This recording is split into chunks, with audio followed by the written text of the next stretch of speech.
প্রত্যেকেই দায়িত্বশীল, আর প্রত্যেককে তার দায়িত্বের ব্যাপারে জিজ্ঞাসা করা হবে।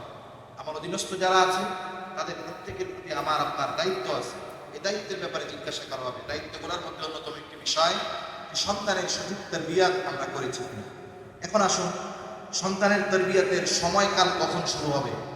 সাধারণভাবে মানুষ ধারণা করে বাচ্চা একটু বড় হবে, 4-5 বছর বয়স হবে, এরপর থেকে তার তারবিয়াত শুরু হবে। কিন্তু ইসলাম এই কথা বলে না, বরং ইসলামে সন্তানের তারবিয়াত শুরু হয় এটা বহুত আগে থেকে। একেবারে একটা মানুষ যখন বিবাহ করার জন্য প্রস্তুতি নেয়, ওই সময় থেকেই মূলত সন্তানের তারবিয়াত শুরু হয়। কারণ সন্তান কেমন হবে এর একটা প্রভাব মায়ের কারণে সন্তানের উপরে প্রভাব পড়ে। এজন্য কোন বিষয়গুলো দেখে বিবাহ করতে হবে এটাও রাসূল সাল্লাল্লাহু আলাইহি ওয়াসাল্লাম আমাদেরকে জানিয়ে দিয়েছেন।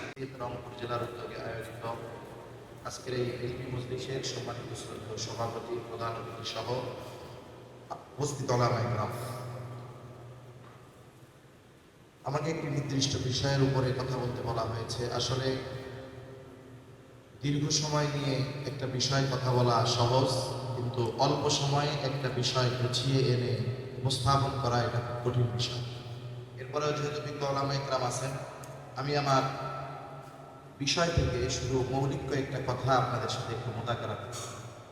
আসলে আপনাদেরকে নসিহত করার যোগ্যতা বা প্রয়োজনীয়তা আমি মনে করতেছি না, তবে আলোচনাটা করা দরকার এই জন্য, কারণ একজন আলেম, একজন তালিবুল ইলম হাজারো সাধারণ মানুষের স্থলাভিষেক। একটা কথা আমরা যদি আলোচনা করি, একজন খতিব সাহেব যদি মনে করেন এই কথাটা আমার মুসল্লিদের মধ্যে পৌঁছানো দরকার, তাহলে তিনি তার মসজিদে যদি বলেন, তাহলে উনি একজন ব্যক্তি কথাগুলো শোনার দ্বারা হাজার মানুষের কানে কথাগুলো পৌঁছে দিতেন। মানব জীবনের অবিচ্ছেদ্য একটি অংশ হলো সন্তানের তারবিয়াত। সন্তানের সঠিক তারবিয়াত যদি না হয় এর ফলাফল কি হতে পারে, আমি ছোট্ট একটা ঘটনা আপনাদের সামনে বলবো, এরপরে দু একটা কথা বলে আমি ইনশাল্লাহ আমার আলোচনা শেষ করে দেব। এই অল্প কয়েকদিন আগে হয়তো অনেকে অনলাইনের মাধ্যমে বা গণমাধ্যম বা খবরে জানতে পেরেছেন যে বাংলাদেশের 3 জেলা ভোলাতে একটা সম্ভবত আলিয়া মাদ্রাসার মুহাদ্দিস, ওনার ছেলেও সেই মাদ্রাসায় পড়ে।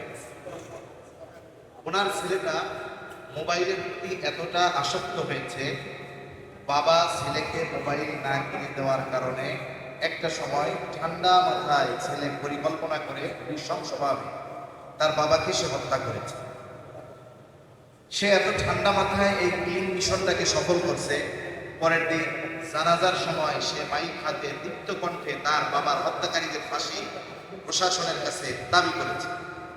তাহলে দেখুন, একটা সন্তান তার বাবাকে হত্যা করলো একটা মোবাইলের জন্য, আবার তার জানাজায় সে দীপ্ত কণ্ঠে, তার চেহারার মধ্যে বিন্দু পরিমাণ ভয় দেখা যাচ্ছে না, সে মাইকের মধ্যে তার বাবার হত্যাকারীদের শাস্তি দাবি করছে। এই বিষয়টা এটা সাধারণ একটা বিষয় নয়। একটা সন্তানের চিন্তা চেতনা, মন মানসিকতা বা ওই অবস্থায় পৌঁছানোর জন্য হতে পারে তার বাবা আলেম ঠিক আছে, কিন্তু সন্তানের সঠিক তারবিয়ত না করাটা এই ঘটনা ঘটার অন্যতম কারণ হতে পারে। এজন্য ইসলাম আমাদেরকে সন্তান তারবিয়তের ব্যাপারে আদেশ দিয়েছে। আল্লাহ তাআলা কোরআনুল কারীমের মধ্যে বলেন, ইয়া আইয়ুহাল্লাযীনা আমানু কু আনফুসাকুম ওয়া আহলিকুম নারা, হে ঈমানদারেরা, তোমরা নিজেরা জাহান্নামের আগুন থেকে বাঁচো, অধীনস্থদেরকে বাঁচাও। এই আয়াতের মধ্যে শুধু নিজে জাহান্নাম থেকে বাঁচা এই নির্দেশ আল্লাহ তাআলা দেন নাই, সাথে সাথে আমার অধীনস্থ যারা আছে, বিশেষ করে সন্তান তো আমার সবচাইতে নিকটবর্তী অধীনস্থ, এদেরকেও জাহান্নাম থেকে বাঁচাতে হবে। এই আয়াতের মাধ্যমে এটা বুঝে আসে যে বিষয়গুলো পাওয়া যায়, এর মধ্যে একটি হলো সন্তানের তারবিয়াত। সাথে সাথে রাসূল আকরাম সাল্লাল্লাহু আলাইহি ওয়াসাল্লাম বলেন, কুল্লুকুম রাঈন ওয়া কুল্লুকুম মাসউলুন আন রাঈয়াতিহি। প্রত্যেকেই দায়িত্বশীল, আর প্রত্যেককে তার দায়িত্বের ব্যাপারে জিজ্ঞাসা করা হবে। আমার অধীনস্থ যারা আছে তাদের প্রত্যেকের প্রতি আমার আপনার দায়িত্ব আছে, এই দায়িত্বের ব্যাপারে জিজ্ঞাসা করা হবে। দায়িত্বগুলোর মধ্যে অন্যতম একটি বিষয় সন্তানের সঠিক তারবিয়াত আমরা করেছি কিনা। এখন আসুন, সন্তানের তারবিয়াতের সময়কাল কখন শুরু হবে? সাধারণভাবে মানুষ ধারণা করে বাচ্চা একটু বড় হবে, 4-5 বছর বয়স হবে, এরপর থেকে তার তারবিয়াত শুরু হবে। কিন্তু ইসলাম এই কথা বলে না, বরং ইসলামে সন্তানের তারবিয়াত শুরু হয় এটা বহুত আগে থেকে। একেবারে একটা মানুষ যখন বিবাহ করার জন্য প্রস্তুতি নেয়, ওই সময় থেকেই মূলত সন্তানের তারবিয়ত শুরু হয়। কারণ সন্তান কেমন হবে এর একটা প্রভাব মায়ের কারণে সন্তানের উপরে প্রভাব পড়ে। এজন্য কোন বিষয়গুলো দেখে বিবাহ করতে হবে এটাও রাসূল সাল্লাল্লাহু আলাইহি ওয়াসাল্লাম আমাদেরকে জানিয়ে দিয়েছেন। তা সম্মানিত উপস্থিতি, এরপরে সন্তান যখন মাতৃগর্ভে আসবে, এই সময় সন্তানের তারবিয়ত আছে। সন্তানের জন্য আল্লাহ তাআলার কাছে দোয়া করতে হবে। সন্তান আসার আগে আল্লাহ তাআলার কাছে নেক সন্তান চাইতে হবে। সাথে সাথে কোন বিষয়গুলোর আলোকে সন্তান দুনিয়ায় আসার পরে আমরা তাকে তারবিয়ত দিতে পারি।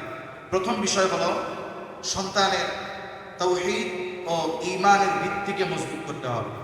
এজন্য কি করণীয়? তাকে আল্লাহর পরিচয় শেখাতে হবে। ছোটবেলা থেকেই আল্লাহ তাআলার গুণবাচক নামগুলো, আল্লাহ সুবহানাহু ওয়া তাআলার আমাদের প্রতি নিয়ামতগুলোর গল্প তাকে শোনাতে হবে। 2 নম্বর, তারবিয়তের সবচাইতে বড় অংশ যেটা নীতি নৈতিকতা ও চরিত্র গঠন। নীতি নৈতিকতা ও চরিত্র গঠন, একটা সন্তান যদি মিথ্যাবাদী হয়, আমানতদার না হয়, তার মধ্যে সততা না থাকে, বিনয় না থাকে, ধৈর্য না থাকে, তাহলে একটা সময় উচ্ছৃঙ্খল হয়ে যাবে, স্বাভাবিক বিষয়। এজন্য এই বিষয়গুলো যেন তার মধ্যে আসে, এজন্য অভিভাবককে নিজে এই গুণগুলোয় গুণান্বিত হতে হবে। সাথে সাথে এই গুণগুলোর আলোকে নবীজির যে সিরাত জীবনী, এখান থেকে তাদেরকে গল্প শোনাতে হবে। এরপরে 3 নম্বর বিষয় যেটা দ্বীন শিক্ষা ও ইবাদতের ব্যাপারে তার শিশু মননে আগ্রহের পয়দা করতে হবে। ছোট বাচ্চা যদি আমরা বাসায় নামাজ পড়ি, দেখা যায় ছোট বাচ্চা আমাদের সাথে নামাজ পড়ে, এরপরে যখন একটু সে বুঝতে শিখবে, আস্তে আস্তে মসজিদের সাথে সাথে নিয়ে যাওয়া। আর রাসূল সাল্লাল্লাহু আলাইহি ওয়াসাল্লাম তো বলে দিয়েছেন, তোমরা তোমাদের সন্তানদের 7 বছর বয়সে নামাজের আদেশ দাও, আর 10 বছর বয়সে যদি নামাজ না পড়ে প্রহার করো, আর বিছানাটা আলাদা করে দাও। এজন্য ইবাদত তাকে শিক্ষা দেওয়া বা ইবাদতের আগ্রহ তার মধ্যে পয়দা করা, এটা সন্তান তারবিয়তের অন্যতম একটি বিষয়। তা এই বিষয়গুলো নিয়ে যদি আমরা সাধারণ মানুষের কাছে কথাগুলো পৌঁছিয়ে দিতে পারি, তাহলে আশা করা যায় আগামী প্রজন্ম একটি সুস্থ নৈতিকতার ভিত্তিতে গড়ে উঠবে ইনশাআল্লাহ। ওয়া আখিরু দাওয়ানা আলহামদুলিল্লাহ।